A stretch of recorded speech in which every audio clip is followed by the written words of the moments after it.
Reserve வங்கிக்கும் மத்திய அரசுக்கும் ஒருங்கிணைந்து செயல்படுவதாக மத்திய நிதியமைச்சர் அருண் ஜேட்லி விளக்கம் அளித்துள்ளார். டெல்லியில் ரிசர்வ் வங்கியின் வருடாந்திர கூட்டம் மத்திய நிதியமைச்சர் அருண் ஜேட்லி தலைமையில் நடந்தது. பட்ஜெட் திட்டங்களை அமல்படுத்துவது குறித்து இக்கூட்டத்தில் ஆலோசிக்கப்பட்டது. கூட்டத்துக்கு பின் செய்தியாளர்களிடம் பேசிய மத்திய நிதியமைச்சர் அருண் ஜேட்லி, மத்திய ரிசர்வ் வங்கிக்கும் மத்திய அரசுக்கும் எந்தவித விரிசலும் இல்லை என்று தெளிவுபடுத்தினார். அவ்வப்போது ரிசர்வ் வங்கியுடன் ஆலோசித்து அவர்களின் கருத்துக்கள் மற்றும் யோசனைகளை மத்திய அரசு கேட்டு வருவதாகவும் அவர் தெரிவித்தார்.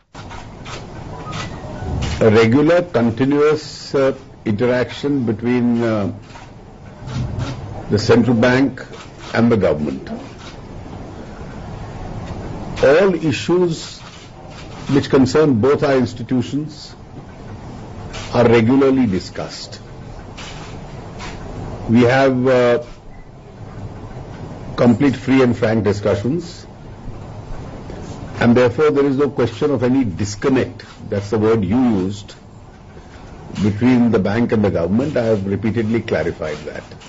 இக்கூட்டத்துக்கு பின் செய்தியாளர்களிடம் பேசிய ரிசர்வ் வங்கி கவர்னர் ரகுராம் ராஜன், நாட்டின் பல பகுதிகளில் இயற்கை சீற்றங்களால் பாதிப்பு ஏற்பட்டுள்ளதை அடுத்து உணவு நிர்வாகத்தில் கவனம் செலுத்த வேண்டியது அவசியம் என்றார். வட்டி விகிதம் குறைப்பு பணவீக்கத்துடன் நேரடியாக சம்பந்தப்பட்டிருப்பதாக கூறிய ரகுராம் ராஜன், வங்கிகளை வட்டி குறைப்பு செய்யும்படி ரிசர்வ் வங்கி வற்புறுத்தாது என்றும், ரிசர்வ் வங்கியின் கொள்கைகளின் அடிப்படையில் வங்கிகளின் அனைத்து நடைமுறைகளும் செயல்படுத்தப்படுகின்றன என்றார்.